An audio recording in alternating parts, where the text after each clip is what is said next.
tengo tres amigos a Buenos Aires y todos los tres han hecho de todo para que yo pudiera conseguir a su libro.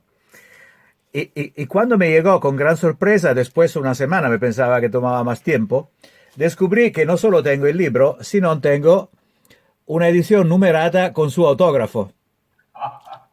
Bueno, Entonces, soy muy orgulloso y contento de esta fortuna. Y, y como yo soy prácticamente el ministro de los exteriores de esta página de Facebook, Fans de Corto Maltés, me han encargado de hacerle la entrevista para poderla presentar a los participantes a la página, que ahora más son 10.000, más o menos, vamos a decir, por todo el ajá, mundo y muchos de Sudamérica. Y entonces creo que todo el mundo irá a ver esta página lo disfrutará mucho. ujú, No intento ponerle preguntas muy difíciles también porque este libro, como ya hemos dicho entre de nosotros, se explica por sí mismo. bueno, Porque sí, maravilloso, extremadamente claro y sobre todo lleno de cosas inéditas, por lo menos aquí en Europa. Y me gustaría mucho de preguntarle como prima cosa, yo he entendido, le he leído todo, un poco deprisa para decir la verdad, pero me da la sensación que realmente es el trabajo de una vida entera, porque usted empezó a escribirlo, creo de haber entendido en el 2004. eh, bueno, en el 2004 empecé a interesarme. A ver, siempre me gustó Hugo Pratt, siempre, de toda la vida. Yo dibujo como aficionado, así que su dibujo cuando era pequeño me cautivó y ya no perdí ese amor por las cosas de Hugo, ¿no? Pero luego lo conocí a Hugo en el 86 y luego no hice nada más, ni siquiera compraba sus revistas, hasta que en los años 2000 empecé a, a tratar de conseguir, de comprar sus revistas, sus libros, que acá en Sudamérica no es fácil. Había solamente revistas de viejo, pero no había nuevas publicaciones. Y en esos libros empecé a encontrar alguna que otra biografía corta de Hugo, con algunas imprecisiones o algunos errores o incompleto. Entonces dije, bueno, voy a escribir una biografía un poco más contenta para ponerla en la web, ¿eh? En internet. Y bueno, así empecé. Esa pequeña biografía que yo pensaba iban a ser más o menos unas 10 páginas, me fui entusiasmando y se fue transformando en un libro, ¿no? Y un gran libro, vamos a decir.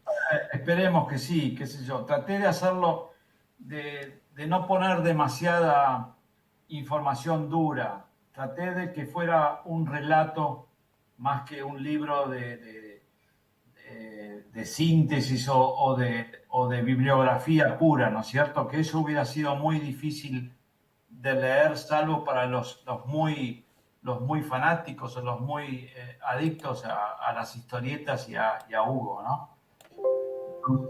Esa fue la intención. Pero de todas maneras, eso empezó en el 2004, pero fue muy esporádico, lo tomaba, lo dejaba. Yo todavía estaba activo, trabajaba, tenía un trabajo muy absorbente, necesitaba mucho tiempo. Así que durante mucho tiempo no hice nada o hacía poco, o en fin, hasta que esto tomó forma pasaron muchos años, ¿eh? Pero sí, el coleccionismo es un combustible muy difícil de ignorar, ¿no es cierto? Porque cuando uno colecciona y se va reuniendo con nuevas cosas, entusiasma mucho y empuja a seguir investigando y a seguir escribiendo, juntando datos y tratando de armar el rompecabezas de una vida que no fue nada fácil, ¿eh? Sobre todo porque la dimensión literaria y personal de Hugo es la dimensión de un gigante. no es una persona normal. Exacto, Y exacto, cada más se va profundizando, uno profundiza más. Nunca acaba. exacto. Ujú. Yo me apoyé mucho en el trabajo de Dominic, de De Petitfort, Petit Faux, ya. y me apoyé mucho también en una bibliografía que hizo Guillermo Parker. No sé si lo conoces a Guillermo. De nombre, no tengo su Es de, obra. es de Buenos Aires y su bibliografía está publicada en esta revista alemana, Redition. No sé si la conoces. No, Si no, trata de conseguirla porque es un hermoso ejemplar, todo dedicado a Hugo Pratt y tiene la bibliografía de Guillermo Parker que es como herramienta de trabajo es insuperable, ¿eh? no. Bueno, Junto con el Petit Fort, por supuesto, ¿no? sí, aquí en Europa tenemos otras obras. Una es la de Petit Faux. Sí, Y después la de Michel Pierre, sí, Esperando a Corto. sí, Tenemos su autobiografía, Le Pulci Penetranti, así se llamaba. sí. Después salió también el volumen, tenía un apuntamiento, cuando se va por Mar del Sur, al final de su Exacto. vida. Ujú. Y pero salieron también su la web numerosos sitios de bibliografía y bibliografía eh, franceses, por la mayoría también un poco italianos. Pero sí, al final, como tenemos toda la obra publicada en Italia y en francés, Mm. solo faltaba realmente una obra completa que podía recoger minuciosamente toda la producción sudamericana. Y Exacto. esta es una cosa que ha hecho usted. Y por eso Ujú. estamos contentos, porque del personaje que era Hugo uno no tiene que pensar que ha tenido solo una vida aquí en Europa, sino ha tenido muchas vidas en muchas partes del mundo y una parte fundamental está en Argentina. Consecuentemente, yo saludo con gran alegría la salida de este libro porque nos va a colmar una parte importante de conocimiento que nosotros desconocemos. Bueno, se complementa para ser justos, ¿no? Se complementa también mucho con el libro, el muy lindo libro de Laura Scarpa. Sí, Y Laura ha trabajado mucho sobre los trabajos de Hugo en la Panamericana de Arte. Y a punto tal que yo consideré que no era necesario entrar en ese rubro porque con el trabajo de Laura es suficiente. Y luego tienes algún trabajo del amigo Gianni Brunoro también. exactamente, que es para nosotros es un poco una Biblia, de un punto de Exacto. vista. De un punto de vista es seguramente un referente importante, muy Y importante. no nos olvidemos de Roberto Reali, que también era un gran recopilador de la obra de Hugo, ¿no? Exactamente. Mm. Escucha, yo he leído los puntos, he leído todo el libro y me he apuntado algunas cosas que para nosotros son bastante una novedad absoluta. A ver. Allora, quería hacerle un par de preguntas sobre esto. La primera reflexión es cómo ve usted la relación entre De Hugo y el colonialismo, considerado en la globalidad de su obra, porque esto es un asunto que ha dado origen a millones de discusiones, que no sé si se van a acabar, pero me parece que al día de hoy tenemos suficientes argumentos para decir que su mirada no es seguramente la mirada de un colonialista, todo al revés. Absolutamente no, por supuesto. Hugo era un libertario, era un alma libre, así que difícilmente podría haber apoyado el colonialismo, pese a que se crió en ese ambiente, ¿no? Pero bueno, Exactamente por esto, pero al mismo tiempo le ha dado la posibilidad de entender que el mundo es muy vario. Empezar de niño a conocer la lengua de los dancales, de los contrabanderos, y jugar con otros niños de la misma edad, pero de nacionalidades diferentes, ya fue y creó un input muy poderoso para ir más allá de cualquier barrera cultural, política, étnica y lingüística, sobre todo, porque aparentemente hablaba toda la lengua del mundo, Sí, y lo que no hablaba lo inventaba. ¿verdad? Ya me resulta que hablaba muy bien también el lunfardo, ¿no? Intentaba, sí. Acá le decimos a la mezcla del italiano con el español, acá, o con nuestro español que es argentino, lo llamamos el cocoliche. El cocoliche eh, no es italiano, no es argentino, es una mezcla, ¿no? Pero es muy simpático. Hugo usaba eso también y ponía alguna palabra en inglés bueno, era un personaje, ¿no? Tal vez un poco le salía así el hablar así y tal vez otro poco lo hiciera adrede para destacarse, para llamar la atención, para tener la atención de la gente, porque a él le gustaba siempre hablar y ser el centro de toda reunión, ¿no es cierto? Ha tenido una platea muy diferenciada col pasar de los años, porque seguramente si uno lee la biografía, la autobiografía y la obra de usted, se entiende que sus años argentinos, especialmente los primeros 7, 8 años, fueron años de fiesta real, que él disfrutaba enormemente, pasando de una casa a la otra, un Ujú. clima veramente siempre muy de fiesta con todos los dibujantes italianos, y conociendo la parte, vamos a decir, un poco más aristocrática, que al Ujú. final no le gustaba mucho.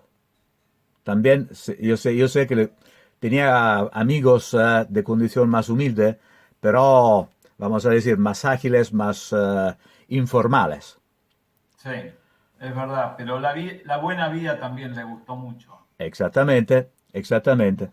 La Y buena mesa. la buena mesa, bien beber, bien cantar. eh, Hemos compartido mucho la música. Yo que lo conocí, trabajé con él por un periodo. Y cantaba y tocaba muy bien con canciones que difícil de encontrarle también grabada. Canciones de piratas, canciones suramericanas desaparecidas en el tiempo. Y ujú. qué alegría en el descubrir que algunos personajes que convarían dentro de su vida habían sido musicistas de gran importancia, como lo Faría, Ajá. que he descubierto que era una familia de cantores de música popular argentina, pero de Sí, folclore, Faría Gómez, folclore. que le dieron un conocimiento de la música popular argentina como muy poco de frecuente capita de tener. Ajá. Bien, la segunda cosa que me tocó muchísimo en el alma fue la relación con Österreich. Ujú. Ahora, yo conozco, y como conocemos todos, los años del desarrollo de esta relación de trabajo, y pero la cosa que no se conocía en absoluto aquí en Europa era lo que hizo Hugo intentando de liberar a Österreich cuando lo capturaron, que había desaparecido. Ujú. Y usted es el primero, que sepa yo, que ha sacado esta historia del olvido para darle una dimensión profunda de qué significa amistad verdadera. Si era una cosa que Hugo tenía en consideración máxima, era la estima personal y la amistad.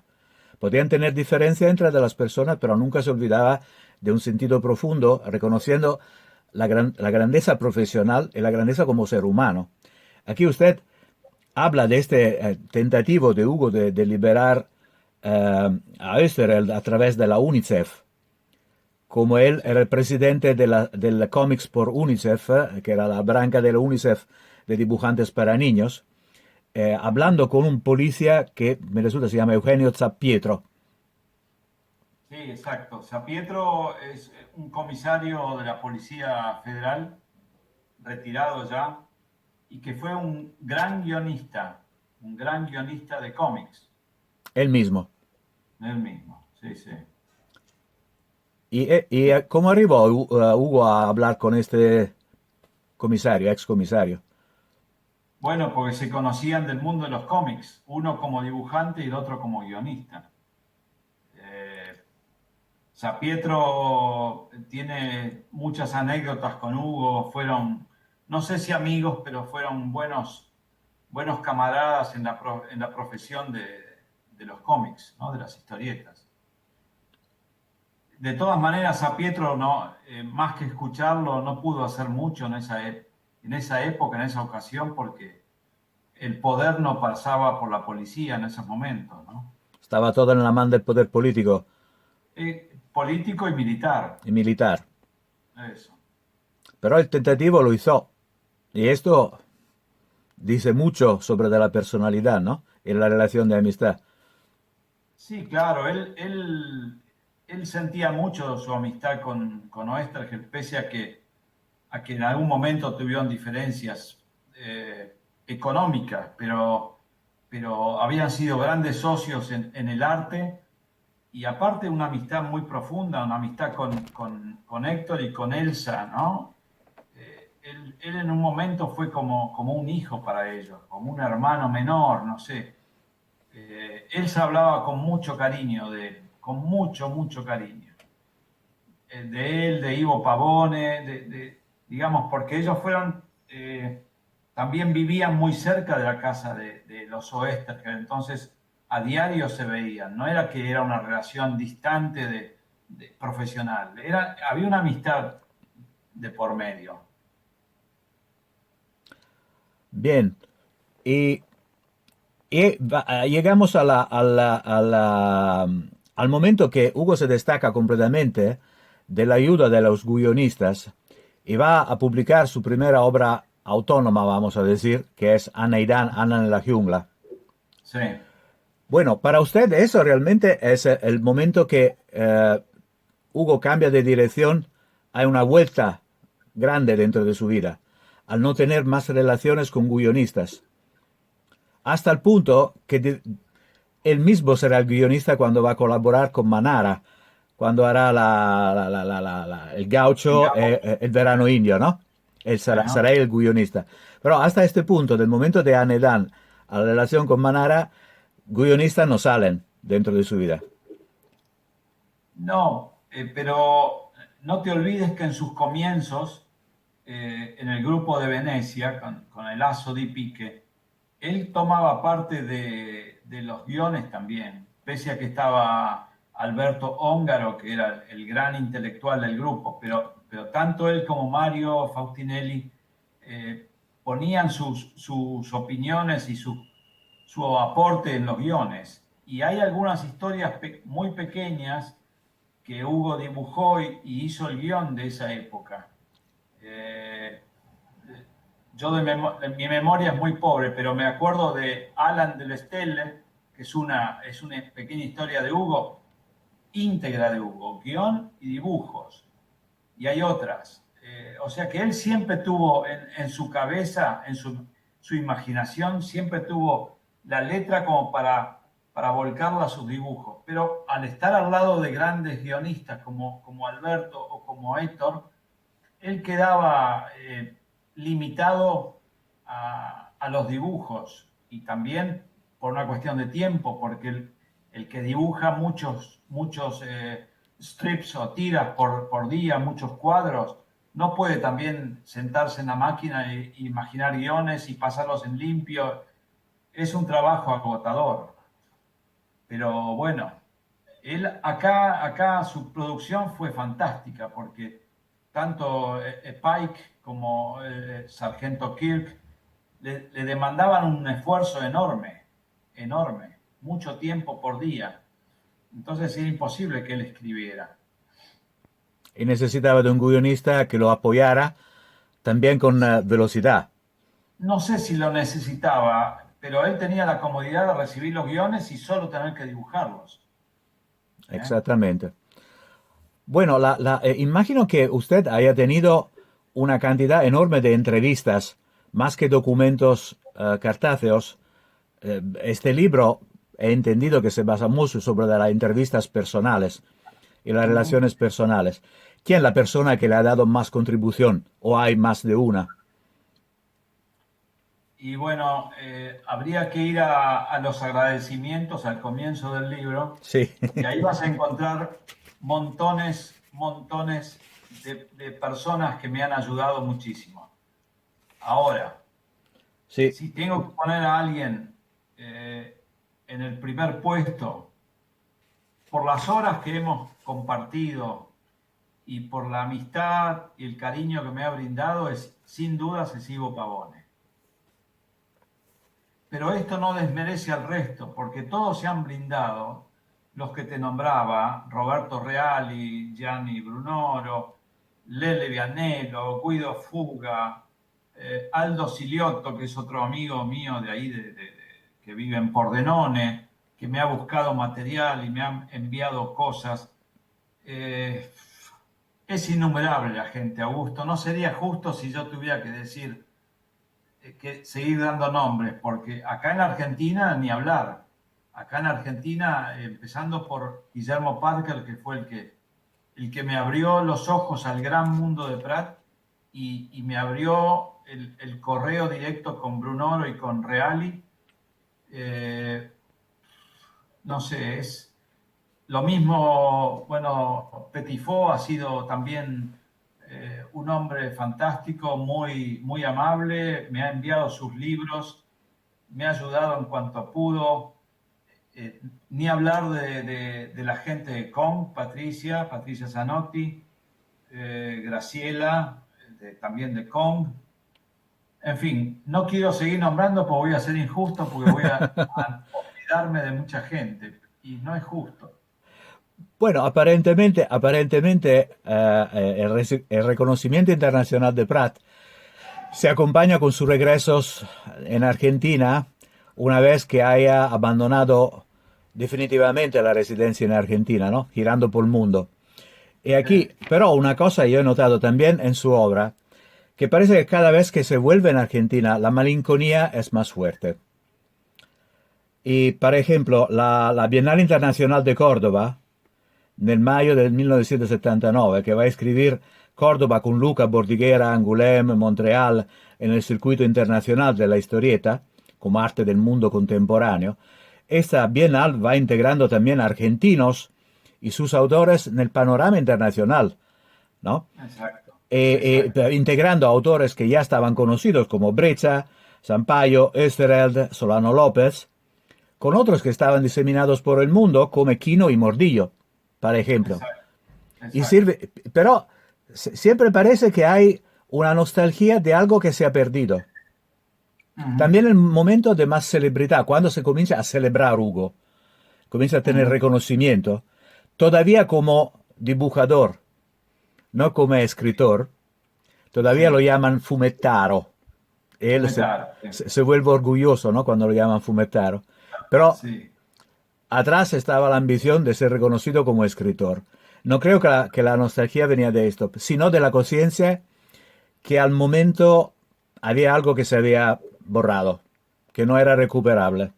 Y en este sentido, a partir de esta exhibición internacional, yo voy leyendo tangos, que es del 1980, Ujú. como una obra de increíble malinconía, no solo para recordar el tiempo bueno de la juventud, pero es como mirar en un espejo que también por Argentina, en los años, mitad de los años 20, cuando está Ujú. realizada la ópera en la ficción, también ella había cambiado todo del momento que había llegado Corto Maltés la primera vez en Argentina. O sea, del 1908 al 1924 ya ha pasado una revolución. Y también Exacto. Corto vuelve, está malincónico, porque todas Ujú. sus amistades se han destrozado, ¿no? Ujú. He buscado este paralelo en la vida de Ujú. Prat en la obra. ¿Piensa también usted que tiene sentido esta opinión? Es acertado, es acertado. Yo pensé lo mismo.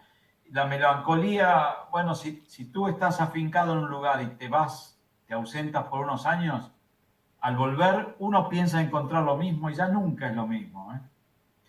Eh, Eso pasa en la vida real. Y Hugo Claro. lo volcó, esa melancolía la volcó muy bien en la obra de Corto Maltés, ¿no? Tango refleja eso. Ya el tango no era el mismo tango que él había escuchado, había otro tango, las orquestas habían evolucionado, los cantantes eran otros, eso solo como ejemplo sirve para afirmar que Hugo planteó esa melancolía que es totalmente existente, ¿no es cierto? Y totalmente razonable, ¿no? Mm. Y la Y, trasladó a Corto Maltese. sí, porque esta obra es también para mí un punto de vuelta de la obra de Hugo, ¿no? Si lo va notando, la obra después, o sea, las helvéticas, ya entramos en un mundo de, va a decir, generalmente hablando onírico, ¿no? Onírico, O sí. sea, un mundo que está bastante destacado de la realidad material.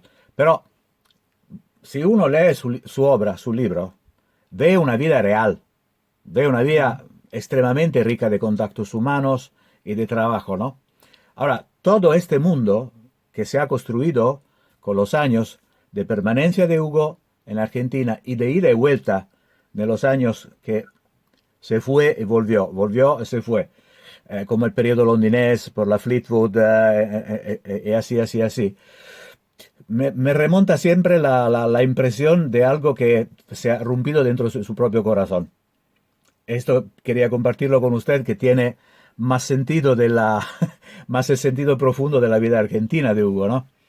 Claramente. Sí, Augusto, yo coincido contigo y creo que lo mismo habrá sentido Hugo cuando volvió a Venecia, después de sus años en Buenos Aires. Cuando vuelve a Venecia, seguramente ya no era lo mismo Venecia. ¿Verdad?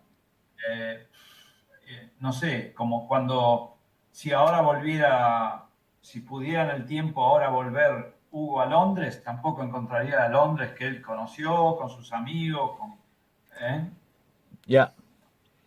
Exacto, es así. Sí, la parte que me ha eh, emocionado más, exactamente esta, ¿no? O sea, el punto de vuelta donde el hombre empieza realmente a reflejarse, a despejarse, como en un espejo dentro de la obra, ¿no? Sí. Y cómo la referencia biográfica sobre de la vida de Hugo existen los matrimonios, los niños, y la aventura o no aventura, usted tiene, vale decir, está muy cariñoso, ¿no? Con él, no profundizando todas las relaciones que puede ser tenido.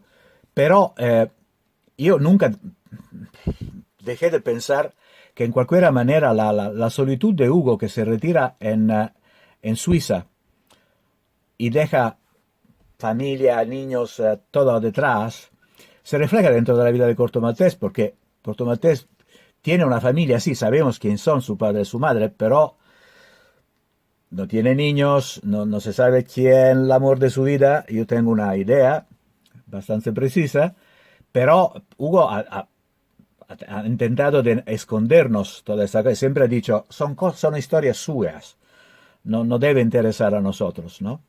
Y de este momento, cuando empieza a ver que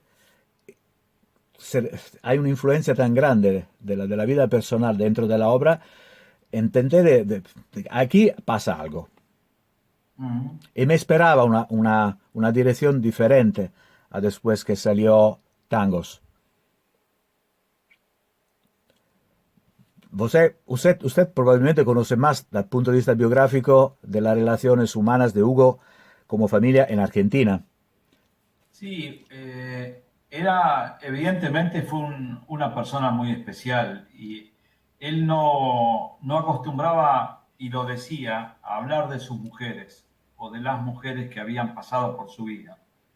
Pero gran parte de su vida íntima, su vida en pareja o su vida matrimonial, se sabe porque algo habló bueno, las otras personas también hablaron, sus esposas han hablado y sus hijos han hablado. Entonces, uno sabe que él era un tipo muy especial y que volvemos a lo libertario de su personalidad, ¿no es cierto? Ni siquiera sus compromisos como padre o sus compromisos como pareja o como esposo hacían que él perdiera esa libertad o al menos ese afán de libertad. Entonces, él quería, él quería a los que lo rodeaban, pero él quería ser libre, él quería en cualquier momento poder emprender un viaje o sentarse a dibujar una semana sin que nadie lo interrumpiera. Su libertad era sagrada, era el valor para mí, en mi punto de vista, era el valor fundamental y primordial de su vida, su libertad. Después estaba todo lo demás. Ya, pensando a la educación militar que había recibido y a la distancia que existía entre padres e hijos durante el periodo de la Guerra Mundial, no me extraña que Hugo haya tenido una idea inculcada por el comportamiento del padre de distancia, en cualquier manera, con los hijos, ¿no? En esto se va a insertar su amor por la libertad completa y su libertarianismo, ¿no? Mm, Y entonces no me extraña que haya tenido relaciones, como decir, que una vez yo leí sobre una biografía suya que intentó de hacer un jamboree, una gran reunión con todos los hijos y las mujeres. No digo para apaciguar todos, pero sí por tener, vamos a decir, buenas relaciones con todos, ¿no? Y el resultado fue un fracaso total, mm. lo dice a él. Entonces no me extraña que su convicción de tener la libertad personal y sobre todo la amistad como valor fundamental ha sido la constante de toda su vida. Mm. Y sí, sí. Hay un libro, lo habrás leído, el libro de Silvina. Sí, Bueno, eso es bien claro. se entiende perfectamente. ¿Qué queda por comentar? Evidentemente era un tipo especial en su forma de ver la vida, en sus relaciones, en fin. Mm. Yo fui muy amigo o bastante amigo de Lucas, del hijo mayor de Hugo. Hemos trabajado juntos unos años en una empresa y bueno, más o menos lo que cuenta Silvina, el relato de Silvina en su libro es lo que también he recibido de Lucas, ¿no es cierto? La misma impresión de distancia. Y con otro punto de vista en algunas cosas, pero en términos generales, eso era la relación de Hugo con sus hijos, ¿no? Distante, aparte de un tipo que no tuvo arraigo, él vivió en África, vivió en Italia, vivió en Sudamérica, vivió en Londres y en Suiza, y todo el mundo, todos los lugares le gustaban, todos los lugares hizo obra, en todos los lugares estuvo cómodo, y de todos los sitios él salió corriendo, en algún momento, salvo en Suiza que ya no pudo correr más. Bueno, había sido una decisión muy consciente, ¿eh? De lo que me Mm, contaba él, había sido una elegida voluntaria y cuando miraba los libros que estaban alrededor, decía, siempre me tiro atrás todos los libros, cada vez más que cambio la casa, cada vez más libros, entonces me necesito un lugar físico donde tener todas estas cosas, ¿no? mm, Pero también la comodidad de tener un lugar donde ninguno lo molestaba y me decía, aristocrático no se van a hacer, uno lo diventa.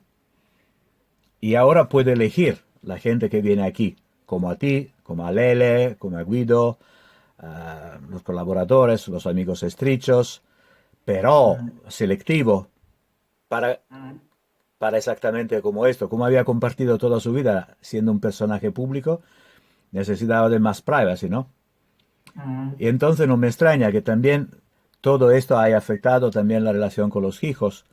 Nel volumen que se llama Conversación a Malamoco, Eh, bueno, él habla, diferentes personajes hablan también de la relación con los hijos, en particular con Luca, cuando se fueron a Patagonia buscando Butch eh, Cassidy, y dice que él estaba siempre intentando de hablar de su padre, y que Hugo decía, después, tenemos algo que hacer, tenemos algo que hacer.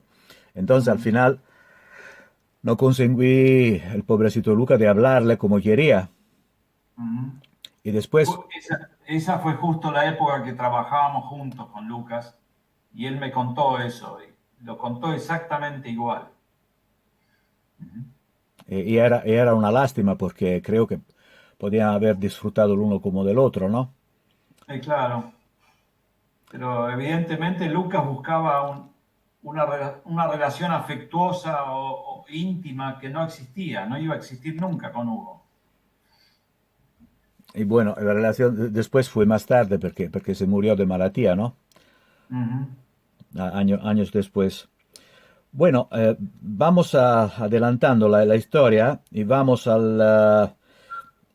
bueno, había esta gran exhibición al Centro Cultural de la Ciudad de Buenos Aires, a la Recoleta, que es Sí, del marzo-abril 1986.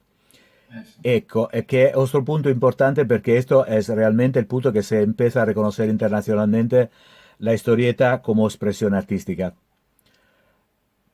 Cree también que Hugo tenía en particular observación el concepto de él mismo como escritor, no solo como dibujador famoso en el mundo, que todos lo adoraban, pero ninguno hablaba de él como escritor. Creo que aquí empezó a tener la necesidad de ser reconocido como escritor. Eh, ¿Qué piensa usted? yo te puedo decir de Buenos Aires, no sé cómo habrá sido en Europa. Yo creo que en Europa Hugo fue descubierto antes del 86 como escritor, porque él ya venía con sus propios guiones. A, a mí personalmente, cuando yo llegué a esa muestra por primera vez, la noche de la apertura, yo me quedé asombrado porque era tan vasto, tan distinto. Yo me había quedado con Ernie Pike, con el Sargento Kirk, con Ticonderoga, y dije, bueno, una muestra de Hugo, vamos a ver el Sargento Kirk, vamos a ver algún original. Cuando llegué y vi Corto Maltese y el patio veneciano y los guiones, y esto es de Hugo, y esto es de Hugo, y esto lo escribió él, yo me quedé atónito. Pero yo creo que en Europa habrá sido antes ese reconocimiento, porque él esa obra la lanzó antes, ¿no es cierto? Bueno, el año anterior, por ejemplo, que fue cuando él largó la balada, eh, ya ahí se sabía que los guiones eran propios, ¿no? Sí, ma desfortunadamente la concepción de Hugo como escritor llegó más tarde y Ajá. tardó a llegar. Tardó a llegar, entonces había como una amargura dentro de él. ¿Por qué no le reconocían? Era tan aristocrática la situación de los escribanos italianos, de los escritores, que no se Mm, trataban de aceptar entre de ellos uno que venía del mundo de la historieta. mm. Y por eso le daba dolor de una manera. Apreciado y con alabanzas enormes por su trabajo como probablemente el más grande de todo el mundo. Lo adoraban en Francia especialmente, que tiene el mercado más grande, pero no, no lo llamaron escritor. Llegó muy tarde este reconocimiento. Y la prueba también de una parte que necesitó de empezar a escribir romanceros verdaderos como Chris Kenton, como la balada sí, Cortes Contra de Tarcana, volviendo una Mm, parte de la obra dibujada como romancero, en colaboración mm. con otros, pero como escriba. Y entonces esto fue uno de los medios para aclarar su, su posición dentro del mundo de la comunicación, no solo como dibujador, también como escritor. Llegó más tarde. Y la sorpresa que me está dando tú, Aldo, es que cuando llegaste a esta exhibición no conocía la parte de la obra europea de Prat. O sea, todo el Mm, mundo a colores, vamos a decir. mm. De Fiaba de Venecia, de Cortes Conta, que es como pasar del cinema en blanco y negro al cinema a colores, de una Sí, manera u otra. pero te tengo que hacer una aclaración. Yo en ese momento, año 86, estaba totalmente desconectado de la historieta. Ay, Ni siquiera buscaba cómics o historietas para comprar nada. Después de esa muestra, sí. Entonces yo empecé a buscar en las librerías y empecé a conseguir algunos ejemplares de Corto Maltese y de algunas cosas que, escorpiones, en fin. Pero yo en ese momento fui sorprendido porque estaba totalmente desconectado del tema para eh, hacer, sí, de todas maneras era fresco, era relativamente nuevo, porque Hugo empieza en el 67 con Ivaldi, ¿no es cierto?, a hacer la balada, pero entre el 67 y el 86, aquí no llegó mucho material de él. Y es una lástima de veramente un problema de comunicación cultural, ¿eh? Sí, seguro.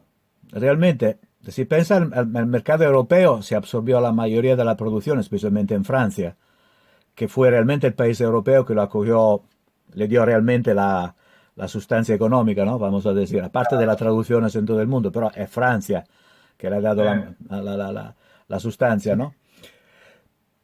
¿Qué, Aquí, qué? aquí lo que llegó y se vendió fue lo que hizo, lo que pudo haber hecho Norma en España, o Totem Comics, en fin, esas publicaciones españolas, por un problema del lenguaje, ¿no es cierto? Así que lo que no se publicaba en España, o lo que se publicaba tardíamente en España, después que en Italia y después que en Francia, eso sí iba llegando aquí con muy despacio, pero llegaba. Ahora, la pregunta real es, ¿cuánto tenemos que esperar por una publicación italiana de tu libro? Porque aquí, aparte el esfuerzo de buscarlo, que yo he tenido mucha suerte por amigos, pero Mm. nuestros socios dentro de la página de Facebook, todos están preguntando, ¿cómo lo conseguimos este libro del Aldo Praga? La respuesta es muy fácil. Entre tus amigos, ¿hay algún editor? Sería más fácil esto, sería más fácil, y nuestra esperanza Yo, es de buscarlo. yo estoy abierto a cualquier posibilidad. En este momento solamente hice una pequeña edición de autor, una primera edición de 150 ejemplares y ahora estoy comenzando una segunda edición de otros 100 ejemplares, que esto lo estoy pagando yo con mi bolsillo. Ay, No puedo hacer una edición de 30.000 ejemplares y mandarlos a Europa, no tengo ninguna posibilidad. ya, necesita un autor europeo, un editor europeo. Exacto. Bueno, quién sabe, conexiones por conexiones, que vendrá, que va a ver Si, este vídeo, si recogerá alguien se mensajes. interesa, y después tendré que pedir permiso en COM, porque Patricia me ha apoyado muchísimo con este libro, ha sido muy gentil, me ha dado carta blanca para hacer lo que mejor Y me también, y pareciera. también fotografías inéditas. Sí, bueno, muchas de ellas me las dio Patricia. Me las envió Patricia desde Suiza, que son las fotos que Hugo atesoraba en una caja, ¿no es cierto? Sí. Después Patricia leyó el texto y le pareció bien, y recién ahí yo me decidí a editarlo, ¿no? Y no te ofreció de publicárselo ella. Es que ellos no se ocupan de publicar libros de terceros. Ellos hacen publicaciones con las cosas de Hugo, nada más. Bien, esperamos que conexión sobre de conexión, toda la gente que vaya viendo este vídeo se pueda convencer a contactar a un editor para publicarlo en Italia, porque realmente entre de nosotros, yo soy el primer que tiene este libro y lo estoy ya promoviendo sobre de la página, hablando de él, y postaré también esta entrevista. Así se va expandiendo la cosa.